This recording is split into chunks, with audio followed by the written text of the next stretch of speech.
So we got the belt laced, just like we showed a minute ago.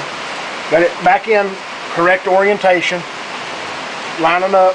The string is in the area, so we know which, it'll follow the string right back into the same grooves. This is the part where you need about 3 people. Somebody keeping the string tight, a couple guys feeding the belt. Only got 2 of us, so it's going to take a while, but we went ahead and put the string in, stuck a piece of spare pin through it just to hold the string.